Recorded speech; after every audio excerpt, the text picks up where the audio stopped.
Hello kids, so today's lecture is about some of the numericals which we need to solve on Avogadro's number or mole concept. Okay, so let's see the first one.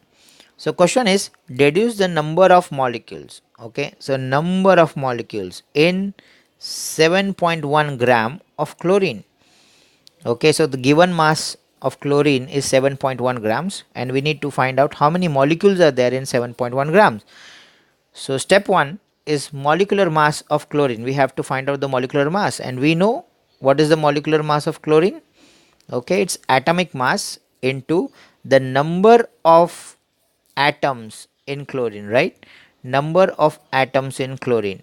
So how many number of atoms are there in chlorine? So 2. Okay, so atomic mass of chlorine into 2. Atomic mass of chlorine is what? 35.5. So 35.5 times 2, how much? 71. Okay, units. Now second step is to find out number of moles. Okay, so what's the formula for number of moles? It's the given mass in grams upon molecular mass, whatever we get in grams. Okay, so the given mass was 7.1, right? Okay, so 7.1 grams upon the molecular mass, which was 71, expressed in term of grams, 71 grams. Okay, so 7.1 upon 71, 0.1 mole. Then the third step and the last step, 1 mole of any substance, 1 mole of any substance contains 6.022 into 10 raised to 23 molecules of that substance. So 1 mole of chlorine has 6.022 into 10 raised to 23 molecules of chlorine. But how many moles of chlorine did we get? We get 0.1.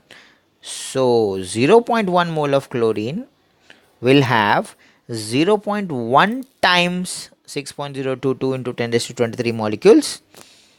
Okay, that is 0.6022 into 10 raised to 23 molecules. Or if we shift the decimals to the left, if we shift the decimals, okay, to the left, 0.6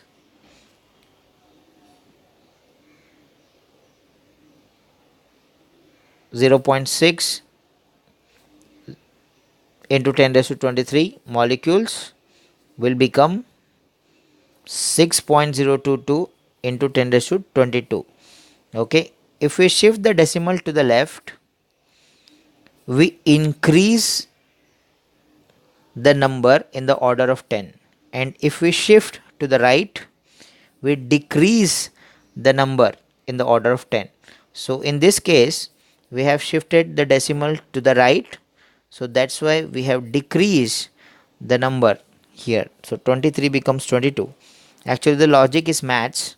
Okay, so 0.6 can be written as 6 upon 10, and when the 10 goes up, okay, the power decreases by 1. Okay, we'll not get into that right now.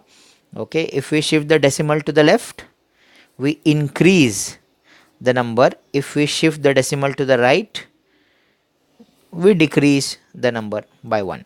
Okay, okay, so let's see another one.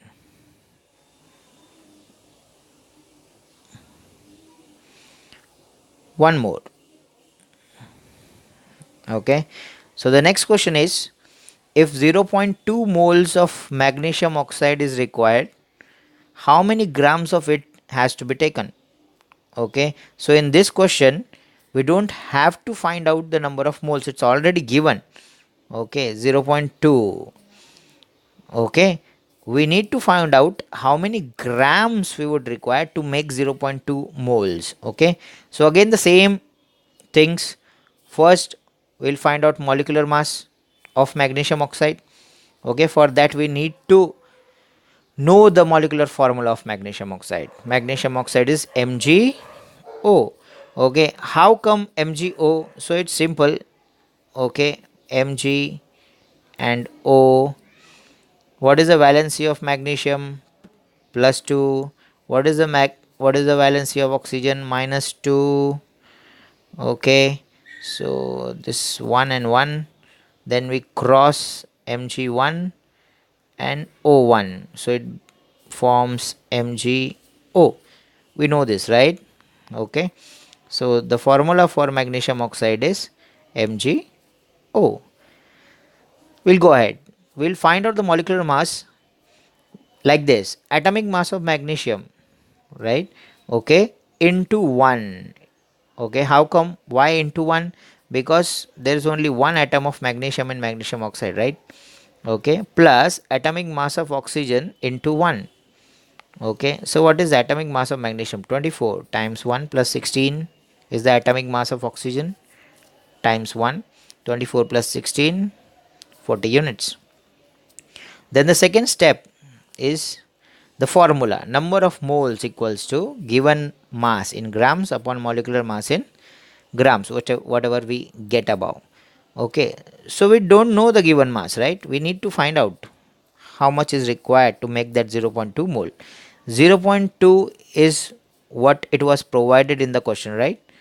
Okay, see this, 0.2 mole. So 0.2 equals, let the given mass be x. Okay, let it be x upon molecular mass in grams, whatever we get here, 40. So 0.2 into x upon 40. Okay, so it means that x equals to 40 into 0.2, which comes 8 grams. So it means that we require 8 grams of magnesium oxide to form 0.2 mole of magnesium oxide. Okay, so only two types of questions they'll ask you. Okay, one where we need to find out the total number of molecules present in a particular thing. Okay, and that the mass of the thing will be given to you. Okay, and second is like this, that mole is given and we need to find out how many grams of that particular substance are there in that mole. Okay, so keep practicing, do your best. Bye bye.